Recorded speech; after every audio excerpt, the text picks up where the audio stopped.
좋아요. 당신은 플라잉 휠스에서 오셨군요. 네, 정말 훌륭한 회사네요. 고마워요. 이미 번호판 받았습니다. 걱정 마세요. 제가 챙겼어요.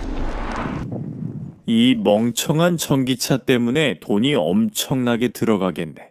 2019년부터 이 차량을 받으려고 기다렸어요. 오늘 영상은 제가 6개월 동안 타보고 나서 느낀 테슬라 사이버트럭에서 싫어하는 10가지를 말씀드리겠습니다. 플라잉 휠스의 크레이그입니다. 시작하겠습니다.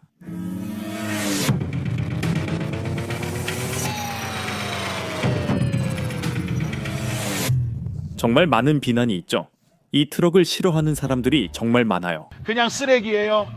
고마워요. 농담하지 마세요. 저는 이 채 정말 많은 돈을 썼어요. 농담하지 마요. 직접 만들었냐고 물으셨죠? 아니에요. 이거 정말 멋진 차예요. 장난하는 거예요? 정말로 이 차를 샀다고요? 이게 바로 미래입니다. 그리 멍청하진 않다고 생각했는데. 그런가 봐요. 환장하겠네. 한번 보여줄게요. 됐어요. 그냥 사람들을 대체로 화나게 만들죠. 개인적으로 저는 이 차를 좋아하지만 이 영상은 모든 단점에 관한 거예요. 제가 배우고 느낀 모든 것. 테슬라 사이버트럭을 6,000마일 정도 타본 후기입니다. 저는 계속 휴대폰에 메모를 남겼어요. 이 차 때문에 짜증나거나 이해 안 됐던 순간들을 모았습니다. 오늘 영상에서 다 이야기해 볼게요. 이 차 전체를 살펴보면서 여러분이 꼭 알아야 할 모든 점들을 보여드리겠습니다. 사이버트럭 구매에 관심이 있거나 이 차의 단점이 궁금하다면 영상을 끝까지 봐주세요. 그럼 첫 번째부터 말씀드리겠습니다. 가장 뚜렷한 불만은 문에 묻는 지문입니다. 하지만 문에 묻는 지문만이 문제가 아닙니다. 이 차를 3일 전에 세차했는데 정말 금방 더러워집니다. 사실 이 차가 10만 6천 달러나 합니다. 그런데도 이 차는 랩핑이 필요합니다. 그렇지 않으면 변색되거나 녹슬거나 아직 본 적은 없지만 아니면 그냥 일반적으로 더러워지고 쉽게 깨끗해지지 않습니다. 이제 문에 묻은 지문에 대해 이야기했죠. 문을 여는 방법을 보여드리고 싶습니다. 여기 바로 이 부분을 누르고 문을 열기 위해서는 문을 잡아당겨야 합니다. 스테인리스 스틸을 잡아야 하고 어떻게 해도 문에 지문이 묻고 그대로 남아 있습니다. 이제 스테인리스 스틸을 다뤘으니 자동차 앞쪽으로 가보겠습니다. 이건 벽돌 운전하는 느낌이에요. 이건 벌레를 끄는 자석 같아서 벌레들이 정말 빠르게 달라붙어요. 마치 제 토요일 밤 퍼포먼스처럼요. 그리고 벌레들을 떼어낼 수가 없습니다. 저는 이 앞그릴 전체 아니면 전기차에서 그릴이라고 부르는 부분 전체를 깨끗이 닦아내기 위해 정말 세게 문질러야 합니다. 다음으로 보여드릴 것은 이 거대한 앞유리와 와이퍼입니다. 이 영상에서만 보여드리는 게 아니라 직접 경험한 것을 보여드리고 싶습니다. 실제 상황에서 이것이 일어나는 영상을 직접 촬영했으니 곧바로 그 영상으로 넘어가 보겠습니다. 하지만 이 와이퍼 크기를 보세요. 교체해야 해도 지금 재고가 없습니다. 현재 재고가 없고 세계에서 가장 큰 이 와이퍼를 교체하려면 $100가 넘게 듭니다.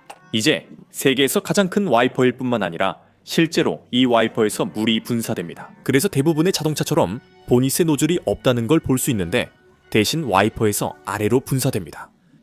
그래서 지금 와이퍼를 끌 거고 그러면 물만 제 앞유리를 타고 올라갑니다. 정말 멍청하네요. 그래서 와이퍼가 올라올 때마다 모든 걸 다 뿌려버립니다. 솔직히 이건 좋은 기능이 아니고 제대로 작동하지도 않아요. 실제로 어떤지 보여드릴게요.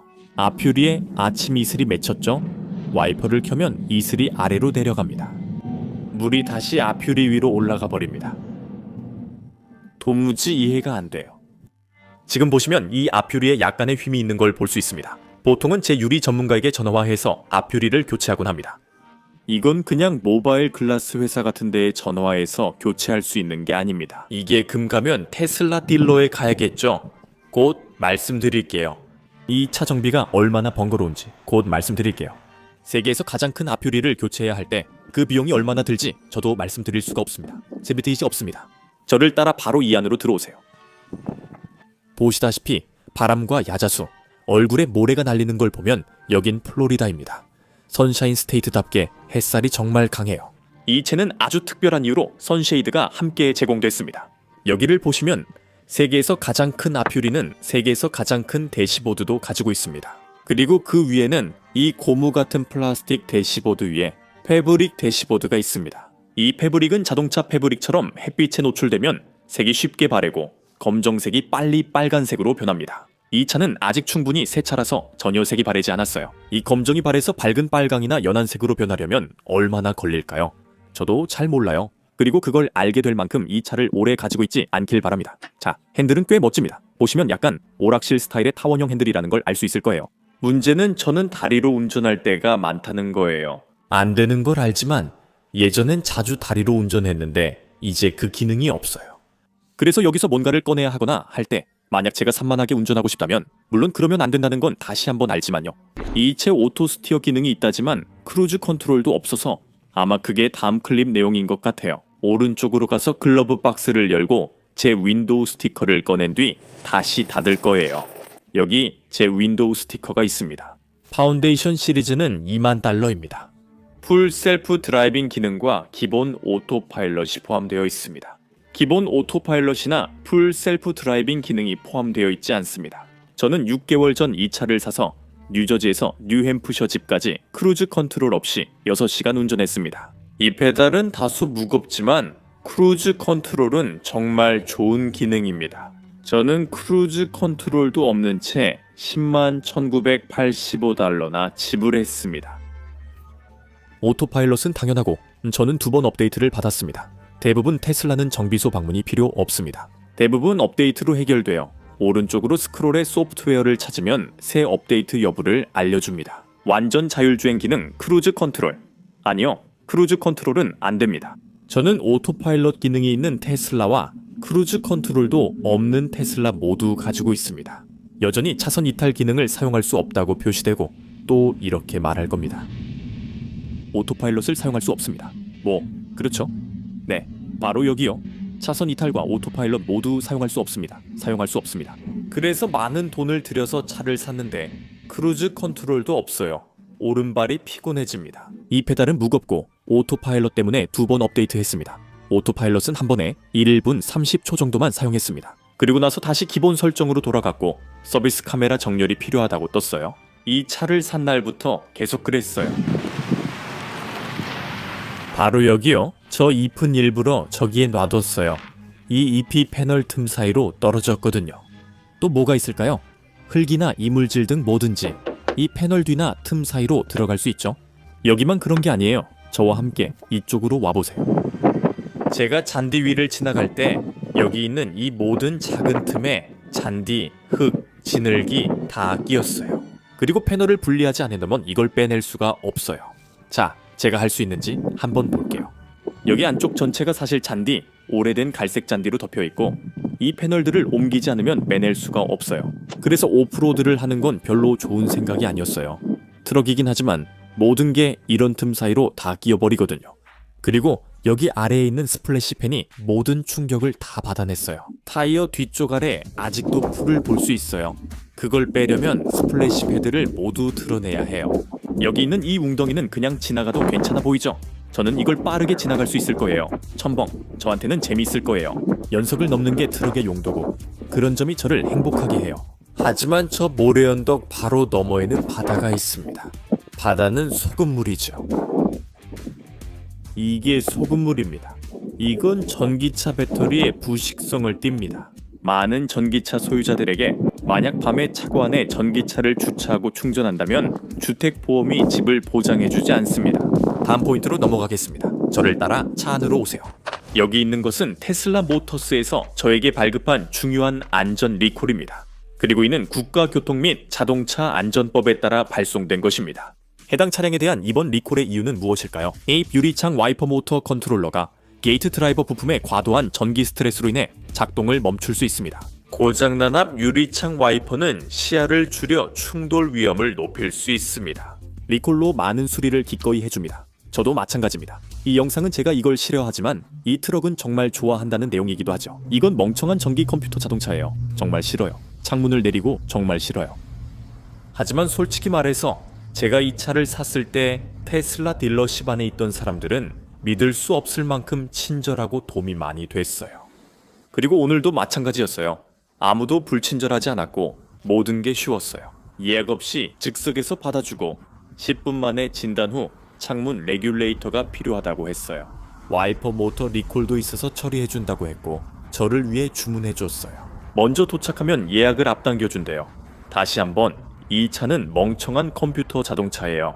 모든 걸 컴퓨터나 휴대폰으로 전자적으로 해야 해서 정말 싫어요.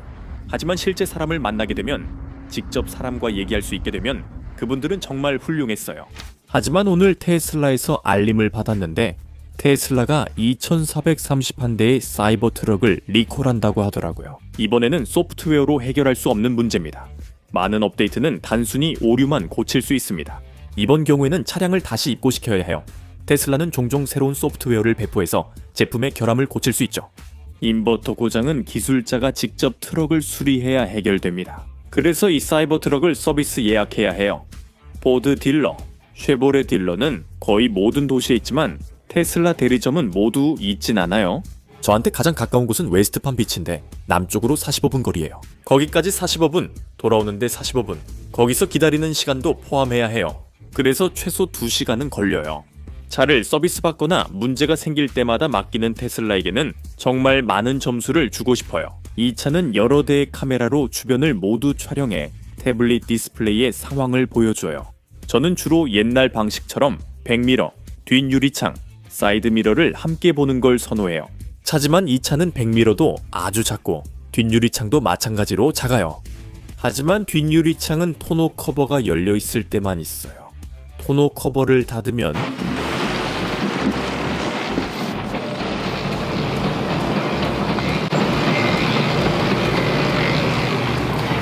시야가 완전히 사라져요. 이 패널은 모두 플라스틱이에요. 그리고 가죽처럼 보이는 부분은 사실 정말 얇은 인조가죽 같은 거예요. 그래서 쉽게 찢어집니다. 아주 부드러워요. 시트도 굉장히 부드럽고 정말 편안합니다. 저는 사실 이 촉감이 정말 마음에 드는데 굉장히 섬세해요. 여기저기 예를 들어 이 부분들이 이미 닳았어요. 주행거리가 6,000마일 밖에 안 됐는데도요. 무엇이 이런 현상이나 마모를 일으켰는지 저도 모르겠어요. 이게 말도 안 된다고 생각하실 거예요. 그런데 저한테만 일어난 일이 아니라는 걸 말씀드릴 수 있습니다. 여기 제 지갑이 있습니다. 뒷좌석에 던질게요. 어느 날 4시간 동안 지갑을 잃고 10군데 이상을 찾아다녔어요. 지갑을 찾을 수가 없었어요. 그리고 그 이유는 지갑이 바로 여기에 간 게 아니라 바로 저기에 갔기 때문이죠. 이제 이 좌석을 들어 올리면 제 지갑이 어디에도 보이지 않는다는 걸 알 수 있을 거예요. 여기에는 없어요. 그래서 제가 찾고 있을 때 아마 좌석을 통해서 떨어졌나 싶었죠. 여기저기 살펴보고 이렇게도 해보고요. 제 지갑이 어디에도 없어요. 제 시각에서 실제로 어떻게 보이는지 보여드리고 싶습니다. 여기에 없습니다. 여기 냅킨, 머리끈은 있는데 지갑은 없어요. 아, 잠깐만요. 저기 있네요. 좌석 뒤에 있었네요. 제 지갑이 저기 있어요. 저는 그게 제 문제라고만 생각했는데 어느 날 친구들이랑 저녁을 먹으러 갔을 때였어요.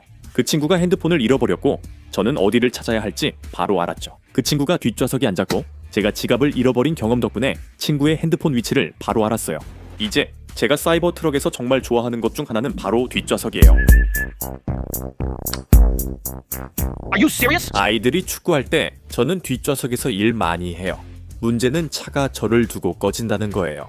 그래서 만약에 제가 일반 차량에 키나 키폼이 있다면 시동을 걸고 계속 켜둘 수 있죠. 액세서리 모드로 열거나 찬 바람을 틀 수 있는데 이 차는 문을 닫으면 바로 꺼져요. 저는 이 더위 속에 있습니다. 여기서 클라이밋을 누르면 계속 켤 수 있고 도그 모드나 캠프 모드로 설정 가능합니다. 도그 모드 설정하니 괜찮네요. 이대로 둘게요. 뒷좌석도 선택 가능해요. 제가 차에서 내리거나 멀어지면 차 밖 사람들에게 알림이 갑니다. 여기에 강아지가 있고 현재 온도를 알려줍니다.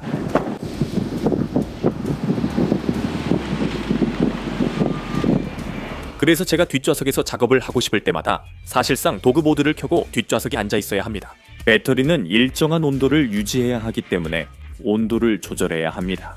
예를 들어 공항에 차를 두고 일주일 여행을 간다면 주차 중 과열되면 안 됩니다. 그래서 차량이 자동으로 작동해 온도를 유지합니다. 내연기관 차를 주차해두면 일주일 후에도 연료 탱크가 여전히 가득하거나 4분의 3 정도 남아 있습니다.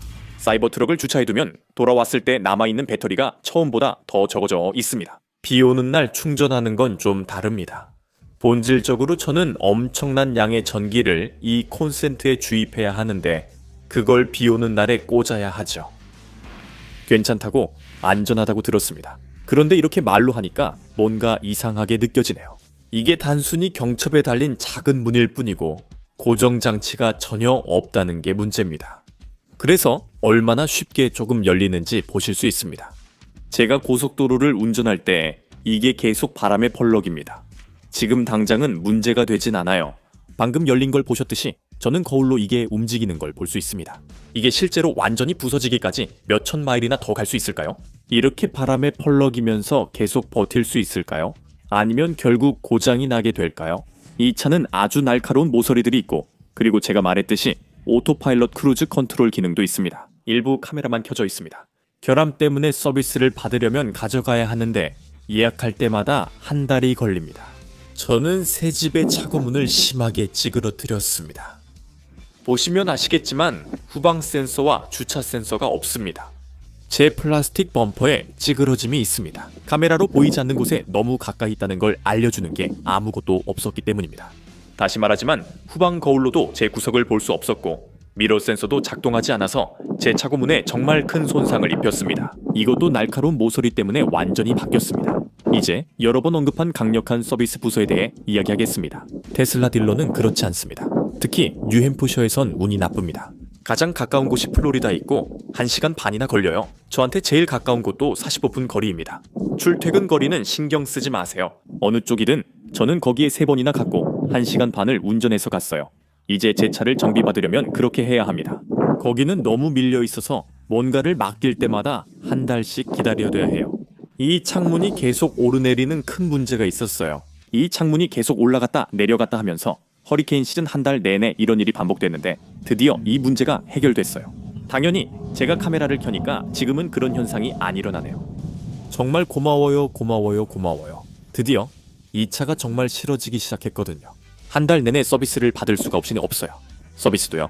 800번 전화하는 컴퓨터가 받더라고요. 전화할 수 있는 사람이 없어요. 모든 게 앱을 통해서 이루어지고 전부 문자로만 주고받아야 하고 답장을 기다려야 해요. 그래서 만약에 긴급 상황이 생기거나 곤란한 일이 있거나 정말 당장 필요한 게 있어도 받을 수가 없어요. 앱으로 문자 보내야만 해요. 그들은 시간이 날 때만 답장해서 제가 우선순위가 아닌 것 같아요. 무엇이든 필요할 때 누구와도 즉각적으로 소통할 수가 없어요. 구매할 때도 똑같았어요. 사이버 트럭을 샀을 때 저도 딜러도 작동법을 전혀 몰랐어요. 컴퓨터 기반 서비스라서 누구에게도 전화할 수 없었어요. 그래서 이 차를 산 날 집에 가는 길에 모든 걸 직접 알아내야 했죠. 모든 게 앱을 통해 이루어지고 실제 사람과의 소통은 정말 최소한이에요. 또 하나를 방금 발견했어요.